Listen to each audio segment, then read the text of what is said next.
Well, hello and welcome to this conversation about digital twins. We're delighted to have with us this afternoon Shane from Kongsberg Digital and Paul from FutureOn. We're going to explore all aspects of this recently announced partnership and look forward to an engaging discussion with the guys. If I can just get you to introduce yourself, first of all, Shane.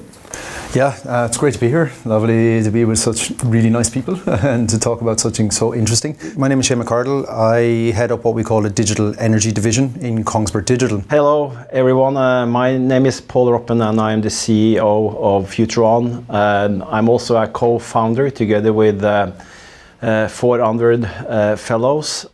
Great to have you with us, guys. I'm going to kick off at a high level. Obviously, digital transformation is a bit of a buzzword within every sector at the moment, and the energy industry is no different. But what difference, Shane, can digital twins make over the next few years as we look to transform the energy sector? A digital twin is a construct, and we start with data. Every good construct has a solid foundation, and for us that's the data foundation. So aggregating that data, ingesting it, transposing it, contextualizing it, making it searchable, visualizing that data, that's a start point for us. Our concept of it, at a high level, it's a terminology. Just like the internet was in the 90s, and of course you have to find the business value and determine the challenges you're going to address and understand what type of services can be provided through a technology like a digital twin.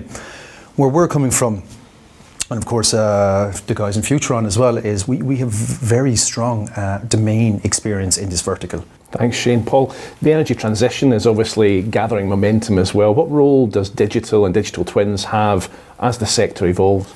Digital transformation will be driving energy transition in many ways, transitioning into renewable projects and hybrid projects will increase complexity and demand even more data-driven decisions. The fact that the industry is now undergoing both energy transition and digital transformation is really going hand in hand at a very high speed and actually at an accelerating speed. And I think it's really paramount for the industry that they have a very clear digital strategy to be able to deal with energy transition in the future. So it very much feels, Shane, as though this is the right time for a partnership like this to be formed.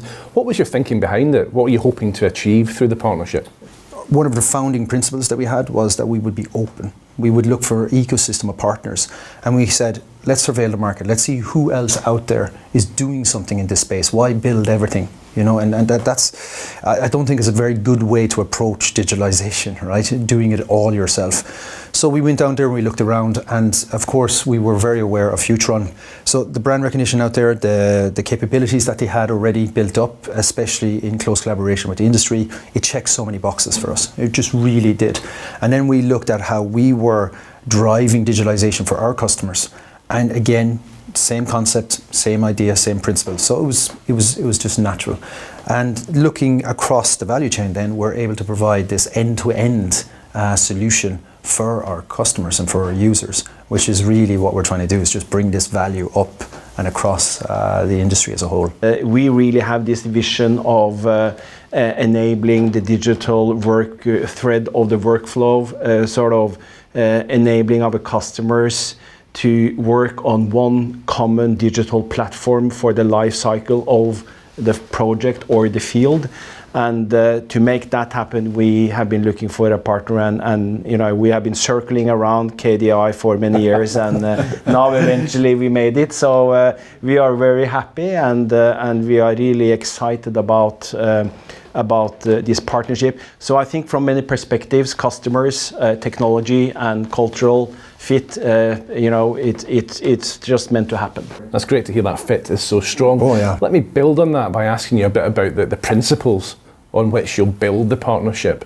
Obviously it's a very dynamic environment out there. What are the things that are really going to bind this together for you? For a partnership as a principle, it has to be founded on collaboration.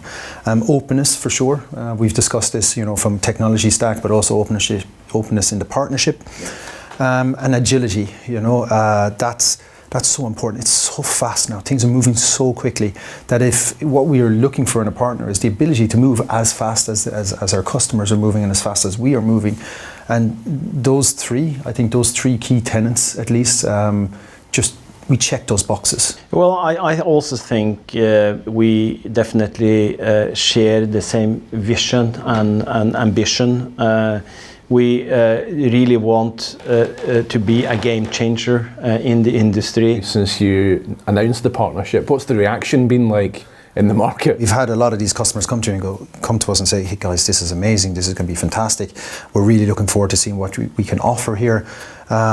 So incredibly positive. But when the market reacts like this is when you know, yeah, this is going to be really good, this is going to work.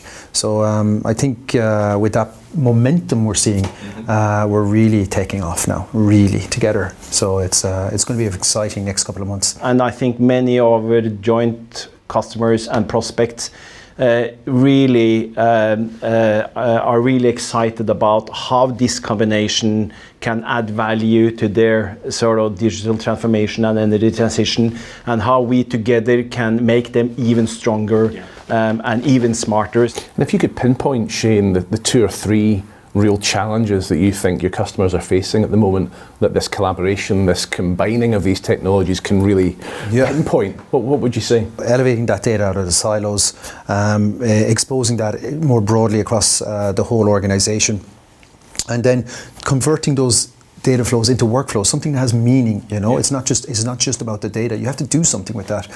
Definitely support that. It enables better and smarter and, let's say, smaller footprint to be realized through use of a technology like this. And previously, you just couldn't have done it. So as we move from, let's say, the design and development stage into the operations and maintenance stage, that's where we're working to smooth out that friction point and just make it so seamless and close the loop. I think one major challenge is obviously how our customers adapt to the digital way of working, and how they make themselves capable of adopting new software, new technologies to really take advantage of it, and how they align their organizations with the new workflows. We are helping our customers by educating digitally, arranging workshops, training, and support anytime, anywhere. What about for your respective teams? They must be quite energized by this as well. What does it mean for them? It was so exciting to watch the R&D teams on both sides. They were so excited. There were so many synergies, and they shared so many ideas, and they saw how this was so complementary, and it created a very exciting climate and atmosphere, which to me generated creativity and faith and belief in how this combination and this partnership will bring fruit to our customers. It's great because we work in the industry, and we know we can really see these synergies, and I think across the team they can feel it and see it. So we're really chomping at the bit as both organizations to get out there and start pushing this. And do you think there'll be room for expanding the partnership further, bringing others into the frame? This is obviously a limitless opportunity, it seems. For sure. I mean, again, coming back to those principles, we take an open platform first position, always have. And those days of monoliths and one-stop shops, they're gone. They're really going to be, and if they're not gone, they're going to be challenged. And I think operators want that flexibility. So for us, we definitely see a bigger partnership and ecosystem of partners. We're already partnering on different areas as well, but just being able to show how this can be done, especially with FutureOn now over the next couple of months, that should be inspiring for the rest of the industry, because there's no way we can stop this. And I think the time when you built your proprietary platform or solution, and you tried desperately to keep other competitors out of your business, that time is sort of history. And what really is what the market will be looking for. now is open data platform, open data integration between multiple applications. As long as it is relevant to the customer and driven by the customer, we are ready to integrate with anyone. So if I could ask you both just to kind of step back for a second and look 5 years into the future and how this partnership will evolve, how it will deliver, how it will radically change the industry you're talking about. Where do you see it, Shane? And then I'll come to Paul. Where do you see it in the next 5 years? So I think in the short term and even long term, automation is going to be a key component of what we do. And in both of our technology stacks, that's core. It's data driven. It automates a lot of what we're trying to solve. The energy transition is changing everything. This green shift. So we're going to see more and more rebalancing of portfolios. So how our technology is going to be poised to address the green shift is extremely important.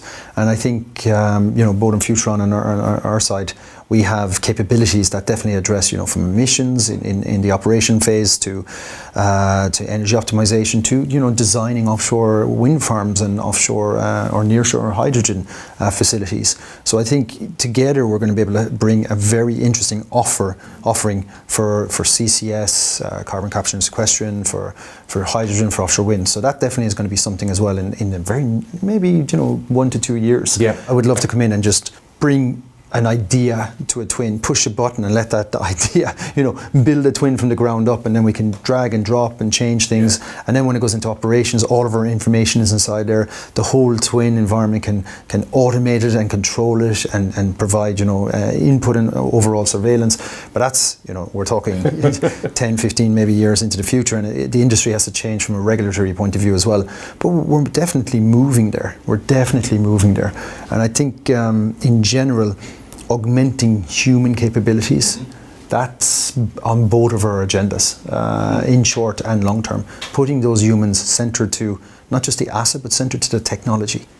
Because we're still going to need humans in the loop to take these decisions. No matter where you think or how far we think AI can bring us, there's still going to be humans involved. Makes sense. Yeah. Paul? Well, I think we 5 years down the road are selling technologies and software which is obviously still not invented. I think we will be dealing with a whole new industry. Mm-hmm. I think you will see some big changes happening in the industry. There will obviously be new energy operators surfacing, but to really be there 5 years down the road, you need this open mindset. Yeah. You need an open API economy. You need integrations. You need partnerships, because that is really what will be driving innovation and taking the technology or software vendors into the future to still be relevant for the industry 5 years ahead. It's clearly a hugely exciting time for both organisations, for you two personally as well. Thank you for talking to us. Thank you for sharing your plans, and the best of luck. Shane, thank you. Paul, thanks a lot. It's great to be here. Thank you. Thank you.